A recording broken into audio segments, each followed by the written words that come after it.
सर्वेभ्यो नमः। देववाणी संस्कृतम ई गुरुकुलम में आप सभी संस्कृत अनुरागियों का हार्दिक अभिनंदन है। मित्रों, आज हम वैयाकरण सिद्धांत कौमुदी के कारक प्रकरण की कक्षा संख्या 36 पढ़ने जा रहे हैं। अभी तक हमने 35 कक्षाओं को पढ़ लिया है। जो भी महानुभाव इन सभी कक्षाओं को अर्थात वैयाकरण सिद्धांत कौमुदी के कारक प्रकरण को ऑनलाइन घर पर ही बैठे बैठे पढ़ना चाहते हैं, वे सभी महानुभाव देववाणी संस्कृतम इस ऐप को प्ले स्टोर से डाउनलोड करें और यहाँ पर अनेक कोर्स बना दिए गए हैं और बनाए भी जा रहे हैं।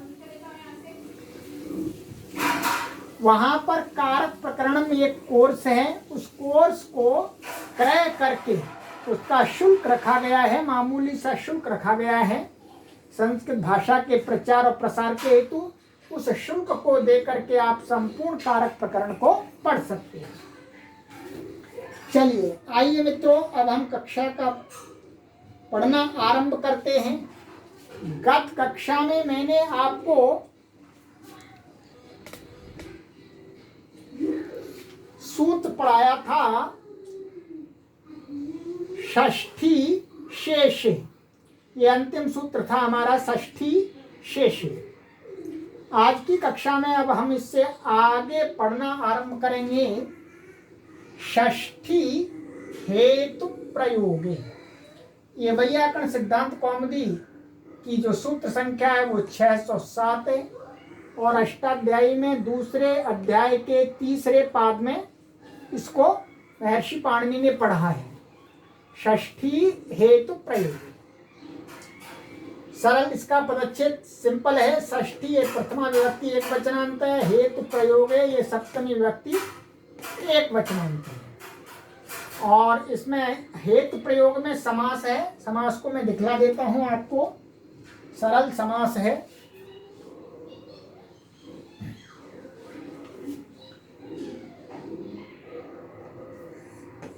हेतोः प्रयोगाः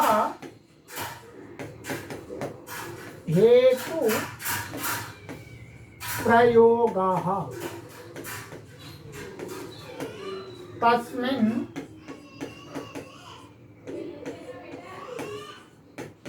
हेतु प्रयोगे। ये आपका षष्ठी तत्पुरुष समास है। ठीक है, षष्ठी तत्पुरुष समास है। चलिएगा आप देखते हैं क्या कहते हैं आचार्य भट्टोजी दीक्षित महाराज जी इसके बारे में। सरल अर्थ है। कहते हैं हेतु शब्द प्रयोगे हेतौ द्योत्ये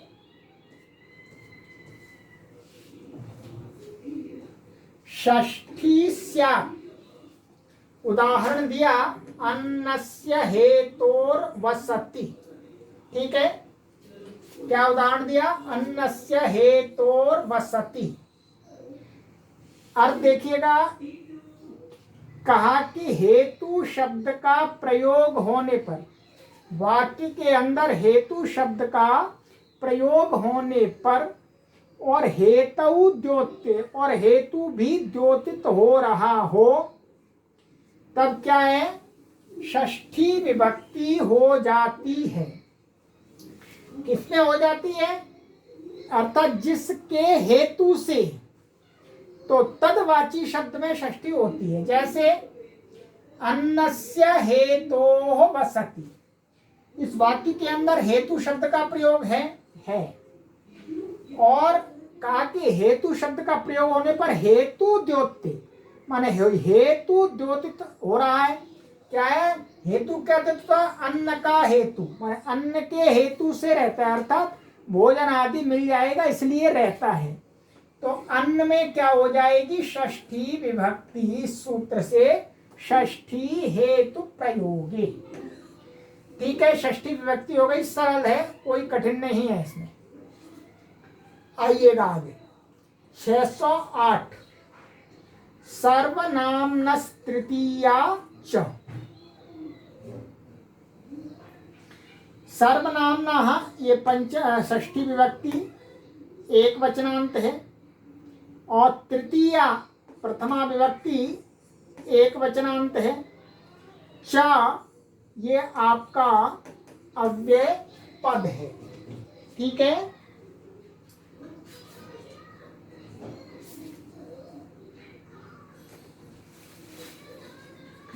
अब आ जाइएगा, इसमें कोई समास नहीं है, सीधा इसका अर्थ करते हैं।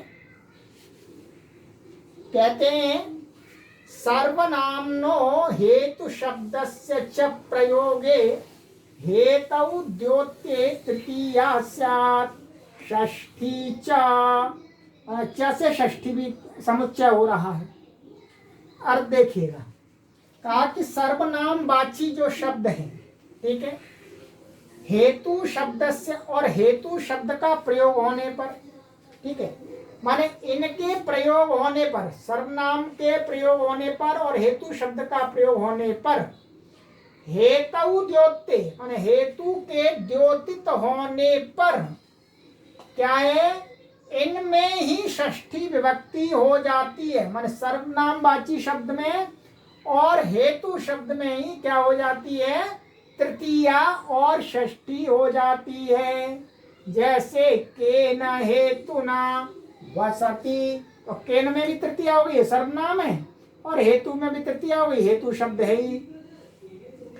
कस्य हेतोः, ठीक है, तो इसमें भी, इसमें हो गई, कस्य में भी षष्ठी हो गई और हेतु में भी षष्ठी हो गई। अब ये वार्तिक बता रहे हैं आगे, निमित्त पर्याय प्रयोगे सर्वासाम प्राय दर्शनम, ये वार्तिक है। ठीक है, वार्तिक क्या कहता है देखिएगा। वार्तिक कहता है मित्रों कि ऐसा कहना चाहिए कि निमित्त पर्याय प्रयोगे, निमित्त, निमित्त माने कारण, निमित्त के पर्यायों कशवाची जो शब्द हैं उनका प्रयोग होने पर सर्वासाम विभक्ति नाम प्राय दर्शनम, सभी विभक्ति हो जाती है जी, षष्ठी भी हो जाती है, तृतीया भी हो जाती है, पंचमी द्वितीया सब हो जाती हैं, प्रथमा भी हो जाती है, ठीक है, और सप्तमी भी हो जाती है, सारी विभक्तियां हो जाती हैं, ऐसा दर्शन होता है, ऐसा हमें साहित्य में दिखता है, ऐसा मान लीजिएगा। इनका वाक्य सही है। कैसे बताए? तो क्या है? किम निमित्तम वसति, द्वितीया हो गई, और इसको आप प्रथमा भी कह सकते हैं। केन निमित्तेन, तृतीया हो गई। कस्मै निमित्ताय, चतुर्थी हो गई। इसी प्रकार कस्मात् निमित्तात्, पंचमी हो गई। ऐसे कस्य निमित्ते, निमित्तस्य, ये षष्ठी हो गई। कस्मिन् निमित्ते, सप्तमी हो गई। सभी विभक्तियां का आप संबंध लगा सकते हैं, सब जगह माने निमित्त पर्याय प्रयोग होने पर तो जो उसका सर्वनाम होता है उसमें भी तृतीया, तृतीयादि सभी विभक्तियां हो जाती हैं, और निमित्तवाची जो शब्द है उनमें भी हो जाती है। एवं इसी प्रकार से क्या है, इसका प्रयोग का पर्याय का है, तो निमित्त का पर्याय कारण शब्द है, तो किम कारणम, को हेतु हो, किम प्रयोजनम, ठीक है। किम ये प्रथमा व्यक्ति हो गई, यहाँ पर भी प्रथमा हो गई, ये पुल्लिंग का दिया है, या नपुंसकलिंग दिया है। किम प्रयोजनम, ये भी प्रथमा हो गई, ठीक है। अब कह रहे हैं कि प्राय ग्रहणात्, सूत्र में जो वार्तिक है यहाँ पर प्राय कहा है आचार्य कात्यायन महाराज जी ने, कि प्राय ग्रहणात् असर्वनाम्ना प्रथमा द्वितीयेन स्तः। भाई प्राय का हुआ है, तो प्राय का यहाँ पर आचार्य कात्यायन का उद्देश्य है प्राय का अर्थ है कि जो वाक्य के अंदर असर्वनाम सर्वनामवाची शब्द नहीं है, ठीक है, सर्वनामवाची शब्द नहीं है, निमित्त के पर्यायवाचियों का प्रयोग हो रहा है, और ये तो सर्वनाम थे सभी, ठीक है, तो उसमें प्रथमा और द्वितीया नहीं होती है। ये प्राय का पढ़ने का फल है। तो उदाहरण दिया, ज्ञानेन निमित्तेन हरिः सेव्यः, ज्ञानाय निमित्ताय हरिः सेव्यः इत्यादि। तो कहा कि यहाँ ज्ञानेन, ये क्या है, सर्वनामवाची नहीं है, असर्वनाम है ये, और निमित्त तो है, निमित्त शब्द का प्रयोग हो रहा है, तो यहाँ पर द्वितीया प्रथमा नहीं हो सकती। ऐसा नहीं कह सकते हैं कि ज्ञानम निमित्तम हरिः सेव्यः, ऐसा नहीं बनेगा, ये गलत हो जाएगा। तो ये प्राय ग्रहण का फल बता दिया। सर्वासाम दर्शनम भी कह सकते थे, परंतु प्राय का है, प्राय का यहाँ फल मिला हमें कि ऐसा है जी, जो असर्वनामवाची शब्द होंगे उनका तो निमित्तादि के साथ में प्रयोग होने पर द्वितीय और प्रथमा विभक्ति नहीं होगी, तृतीया से आरंभ होगी, तृतीया आदि सारी हो जाएगी। ठीक है, सरल है, बिल्कुल कोई कठिन नहीं है। आइएगा आगे, सूत्र है 609, षष्ठ्यतसर्थ प्रत्ययेन, द्वितीय अध्याय के तीसरे पाठ का 30वां सूत्र है मित्रों। ठीक है, इसका आइएगा पदच्छेद विभक्ति आपको थोड़ा सा हम स्पष्ट कर देते हैं, तो आपको जल्दी से समझ में आ जाएगा।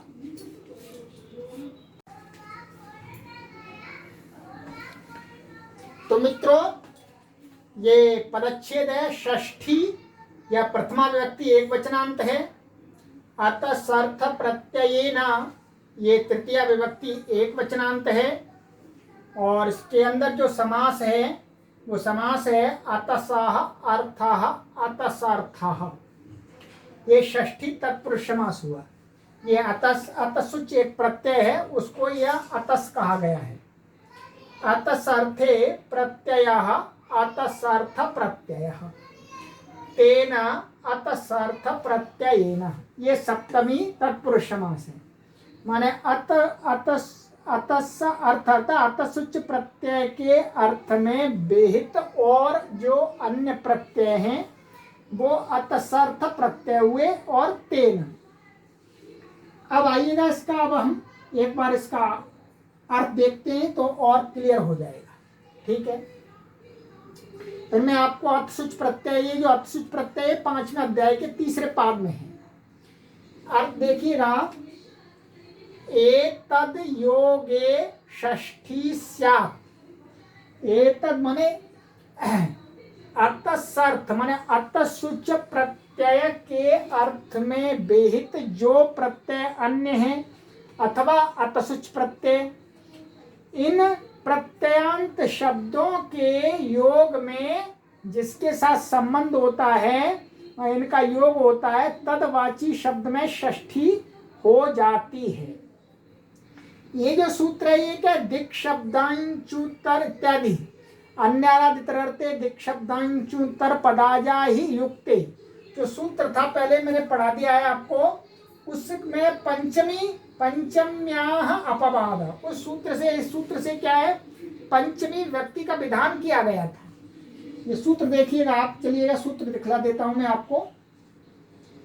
ये जो यहाँ पर मैंने ये पढ़ाया था आपको, अन्यारा दितरर्थे दिक्शब्दांचुतर पदाजा ही युक्ते, यहाँ पर दिशावाची शब्दों के योग में क्या है, पंचमी का विधान किया था। तो अब क्या है, ये कह रहे हैं दिशावाची शब्द यदि अतसुच प्रत्यय के अर्थ वाले प्रत्ययांत शब्द होंगे तो पंचमी नहीं होगी, कौन सी होगी जी, क्या कहा यहाँ पर, ये षष्ठी विभक्ति होगी, षष्ठी होगी, इसके नीचे ही था, परंतु वहाँ जो कौमुदी सिद्धांत कौमुदी वहाँ पर अलग प्रकार से क्रम रखा गया है, यहाँ पर इसके नीचे रखा गया है कि वहाँ पंचमी नहीं होती है, षष्ठी होती है। अब ये जो अतसुच प्रत्यय है ये 5वें अध्याय के तीसरे पाद में है, मैं दिखला देता हूँ, चलिएगा आपको।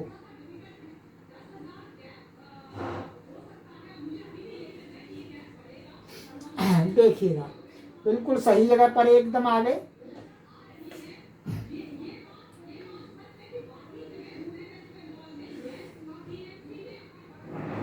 ये अतु अतसुच प्रत्यय है, ये सूत्र आप देख रहे होंगे, दक्षिणोत्तराभ्याम मतसुच।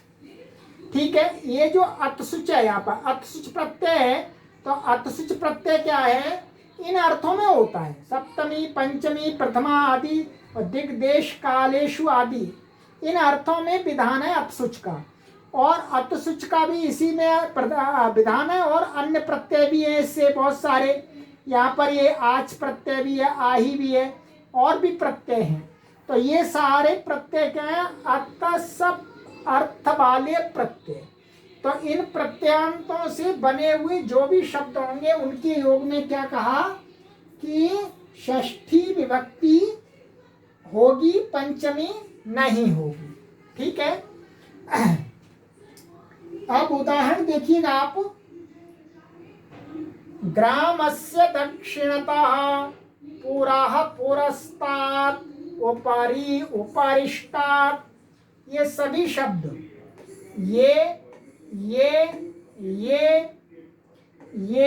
ये सारे शब्द क्या है, अतसुच प्रत्यय अर्थ वाले प्रत्ययांत शब्द हैं, वही प्रकरण में दिए।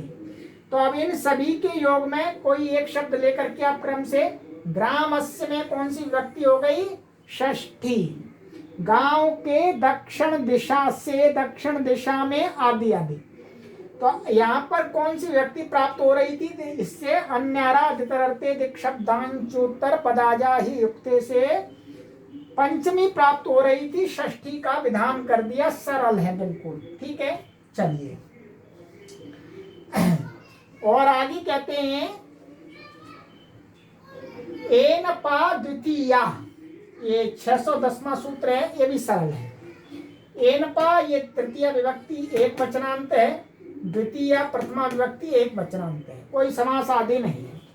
ये एन प्रत्यय है, एन प्रत्यय भी वही पड़ा हुआ है। ठीक है, एन वन्य तरस्याम से क्या है, वहां पर विधान है। तो एन प्रत्यांत जो शब्द है उसके योग में बता रहे हैं कि एन वन्तेन योगे द्वितीया स्यात्। ठीक है, कि भाई ऐसा है, एन प्रत्यांत कोई शब्द होगा उसके योग में तो द्वितीया होवे। और कहते हैं एन पा इति योग विभागात् षष्ठी अपि, ऐसा है, हमें षष्ठी भी दिखती है, तो क्या है, ऐसा करेंगे, इस सूत्र का योग विभाग कर देंगे, ऐसे तोड़ देंगे, इसका विभाग कर देंगे, एक सूत्र बनाएंगे एन पा, ऊपर से षष्ठी आएगी, तो क्या अर्थ निकलेगा कि एन पा योग विभाग षष्ठी बने, यो एन पा योगे माने षष्ठी स्यात्, फिर द्वितीया स्यात्, तो दोनों विभक्तियां हो जाएंगी।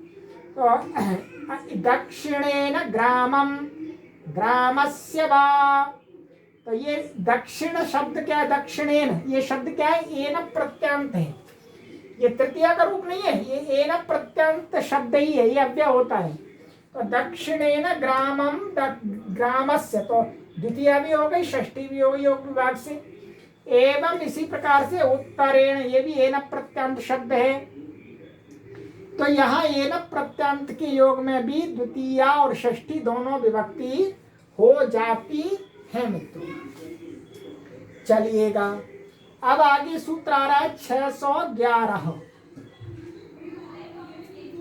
611 दूरांतिकार्थैः षष्ठ्यन्यतरस्याम्। ठीक है, तो देखिएगा पदच्छेद देखिएगा इसका, दूरांतिकार्थ ये तृतीय विभक्ति बहुवचनांत है। ठीक है, ये दिख रहा होगा, तृतीय विभक्ति बहुवचनांत है।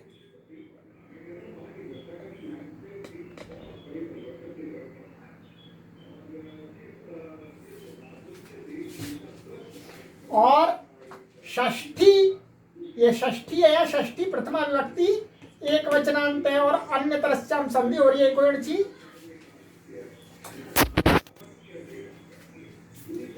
तो अन्य तरस्याम ये सप्तमी विभक्ति एक वचनांत है। ठीक है, इसमें कोई समास नहीं है ना, षष्ठी अकेला पद है, अन्यतरस्याम भी। दूरांत कारथई में समास है। समास में आपको दिखला देता हूं, ठीक है। समास है दूरश्च अंतिकश्च इति दूरांतिकौ तौ अर्थौ येषां दूरांतिकार्थाः तैहि दूरांतिकार्थैः। ये समास, दो समास है इसके अंदर। पहला वाला जो समास है वो इतरेतर तंतु समास है, और जो दूसरा समास है वो बहुव्रीहि समास है। इसका अर्थ है दूर और अंतिक माने समीप।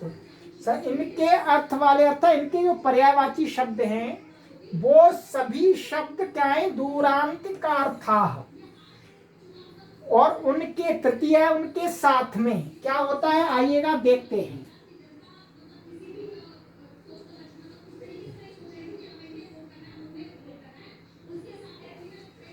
कहते हैं एतैः योगे षष्ठी स्यात् पंचमी च दूरम निकटम ग्रामस्य ग्रामाद् वा। ठीक है, क्या कहा मित्रों कि इनके योग में षष्ठी विभक्ति होती है। अब जो पहले एक सूत्र पढ़ाया था वो तो दूर और अंतिकवाची शब्दों में विधान करने वाला था विभक्ति का।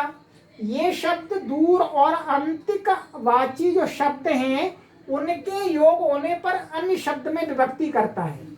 तो दूरम निकटम ग्रामस्य ग्रामाद्, तो षष्ठी हो गई और पंचमी हो गई, कोई भी विभक्ति आप कर सकते हैं। ठीक है, दूरम में और निकटम में जो आपको पहले बताया था उसके अनुसार यहाँ पर क्या हुई है, द्वितीया विभक्ति। तो वहां द्वितीया तृतीया पंचमी तीन विभक्ति बताई थी। तो अब ये सामान्य होगा कि इन्हें दूर और अंतिक माने समीपवाची अथवा इनके पर्यायवाची जो शब्द हैं उनके योग में पंचमी और षष्ठी दो विभक्तियां हो जाती हैं मित्रों। चलिएगा, तो मित्रों इस कक्षा में मैं आपको इतना ही पढ़ाऊंगा।